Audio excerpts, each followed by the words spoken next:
Hoy se cumple un año de la mayor movilización de la juventud en lo que va del siglo, cuando el 18 de diciembre del 2014 comenzó la primera marcha y una sucesiva serie de marchas contra la denominada Ley Pulpín, una ley que buscaba recortarle los derechos a los jóvenes trabajadores con el pretexto o bajo la lógica de enfrentar la desaceleración económica, ¿no? En la onda de la flexibilización laboral, que ha sido la constante en los últimos 20 años o 25 años en el Perú. Y a propósito de ello, ha salido publicado en estos días La rebelión de los pulpines, Jóvenes, Trabajo y Política, un libro bastante agudo y con un análisis muy riguroso de lo que fue esta movilización. Está con nosotros Enrique Fernández Maldonado, sociólogo. Él es el autor de esta publicación y nos va a contar un poquito cómo interpreta lo que fue esta movilización que estuvo a la base de una protesta que se tumbó una ley, cambió un poco la coyuntura en ese momento, pero después parece que la organización de los jóvenes no continuó. Entonces, en primer lugar, darte la bienvenida, Enrique, Gracias. y que nos des tus impresiones, qué es lo que motivó este libro y un poquito cómo tú has analizado esta masiva movilización y las perspectivas. Muchas gracias, Carlos, y a Otra Mirada por la oportunidad de publicar este texto, que como tú bien señalas, contiene un relato, un análisis sobre el proceso de movilización juvenil que luego se convirtió en un proceso de movilización social que tuvo como consecuencia la derogatoria de una ley que recortaba derechos para un sector importante de la población, para los jóvenes entre 18 y 24 años, que representan casi el 30% de la población. Este hecho es importante porque lo que hace es desnudar los intereses subalternos de un sector de la clase política que quería profundizar las reformas laborales en una corte flexibilizador, que no han dado resultados en nuestro país y que tuvieron como respuesta la concentración, manifestaciones masivas de los jóvenes que dijeron: no queremos ese tipo de soluciones para los problemas que son importantes en el país, como es la informalidad. Y esto nos pone sobre la mesa dos temas importantes. Por un lado, el tema del trabajo, que es un tema que ha estado relegado en la agenda política del país, ha estado subordinado a intereses que no son los de la gran mayoría. Y por otro lado tenemos el tema de los jóvenes. ¿Qué está pasando con la juventud en nuestro país? ¿Son los jóvenes una generación apática, despolitizada, desinteresada de lo que pasa en el país? ¿O, por el contrario, tenemos algunos núcleos muy activos en cuanto a la política, que están reflexionando el país y que tienen la decisión de salir a dar la cara, encarando, digamos, a los medios de comunicación, al poder político y empresarial, para decir: no queremos este tipo de políticas? El libro trata de reflejar este proceso que yo personalmente y mucha más gente considera valioso, porque nos presenta, pues, un escenario donde quienes cortan el jamón de este país no la tienen tan fácil para hacer lo que quieren, ¿no? Sobre el primer tema que tú has traído, porque el libro se llama Jóvenes, Trabajo y Política, en la parte del trabajo tú en este libro sustentas y explicas al trabajo como eje del conflicto político-social, ¿no? Entonces, ahí hay toda una tendencia que se ha institucionalizado en el país, o las normas que han sido dadas en los últimos 25 años, tienen como norte la desregulación del mercado laboral, la flexibilización, como se le conoce, que es básicamente facilitar la contratación, el despido y también recortar algunos derechos ganados a lo largo de los años. Eduardo Darllán, en la presentación del libro, señalaba o resumía que efectivamente coincidía contigo: la flexibilización no construye formalidad. ¿Nos puedes hablar un poquito de este tema del eje trabajo? Miren, el tema de la informalidad es un problema que por más que quisiéramos superarlo, digamos, para mañana, no se va a poder. Este es un, digamos, problema que está muy arraigado en nuestra sociedad y va a demandar mucho esfuerzo, muchos recursos y un tiempo superarlo. Las fórmulas que se han planteado hasta el momento ya han dado muestras de ser insuficientes, o en todo caso generar efectos contradictorios a los que se busca. Lo que se requiere es un trabajo más integral, donde el Estado juega un rol clave en su rol fiscalizador de las normas de trabajo, pero también debe, digamos, encarar otros aspectos necesarios para que las empresas tengan la capacidad de poder incorporar a su personal dentro de la legalidad laboral. favorecer el acceso a mercados, mejorar los niveles de productividad, capacitación, acceso al crédito, en fin, una serie de elementos que no aparecen en las políticas públicas económicas de manera clara y en la medida que se requiere para superar el problema de la informalidad. Por el contrario, se quiere, digamos, ajustar el cinturón de los trabajadores como la vía más fácil para garantizar niveles de rentabilidad, pero esa no es la salida. Y lo demostraron los jóvenes con sus manifestaciones, con sus declaraciones, porque son los jóvenes quienes sufren estas políticas laborales que ya han fracasado en nuestro país. Entonces, esta lógica de quitando derechos, flexibilizando el trabajo, hay más empleo, hay más formalidad, es una lógica que debe ser descartada, digamos, de la institucionalidad laboral en el Perú. Bueno, esa lógica tiene 25 años y si tú ves los pocos avances que han dado en materia de formalidad, no se han dado a través de los regímenes especiales, se han dado a través del régimen de la actividad privada. Entonces, el problema no es la norma. Los problemas van por otro lado, van por el lado de la productividad, el acceso a crédito, acceso a mercados, en fin, una serie de elementos que son más costosos para los gobiernos, demandan recursos, demandan más trabajo. Y en la presentación del libro, Eduardo Darllán planteaba, y recojo esa pregunta, también voy a recoger otras preguntas que te hicieron, cómo salir de este modelo precarizador y al mismo tiempo dar un salto en lo que es la producción del país, un salto productivo, tecnológico y de capacitación laboral. Es decir, qué papel juegan los sindicatos ahí, el Consejo Nacional de Trabajo y la orientación, ¿no? La autoridad de trabajo. Mira, el problema del trabajo es un problema complejo y multidimensional.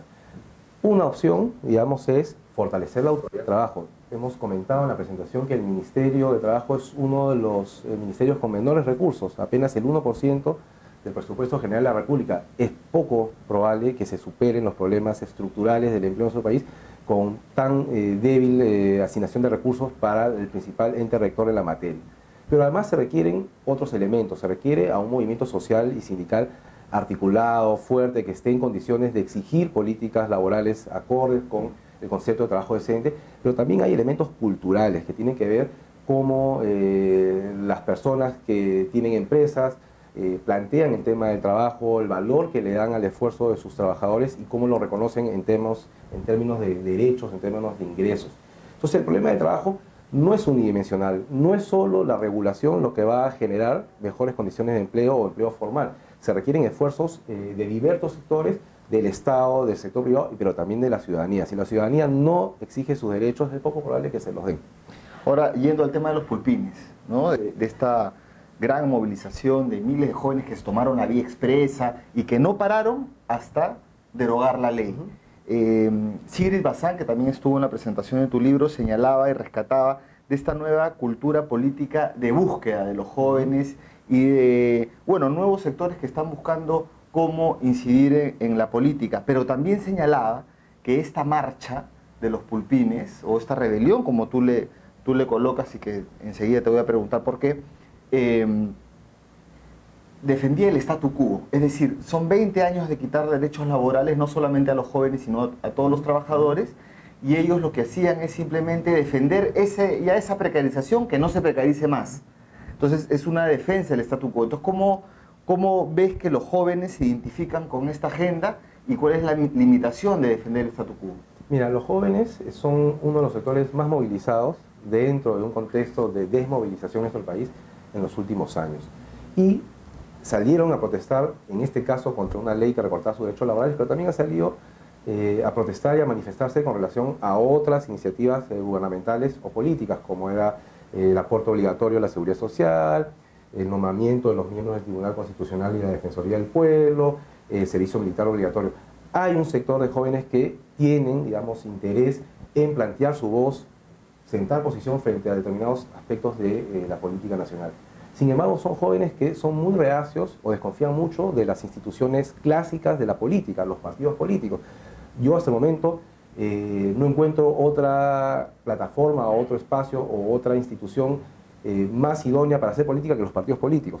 Pero ciertamente estamos en un proceso global, no solo peruano, global, donde la política, digamos, en los esquemas que se han dado en el siglo XX está en un periodo de crisis y hay sectores, no solo en el Perú, sino a nivel regional y mundial, de ciudadanos que están explorando y buscando nuevas formas de organización que les permitan representar sus intereses en las altas esferas de la política, en España, en Portugal, acá mismo en Argentina, en Chile.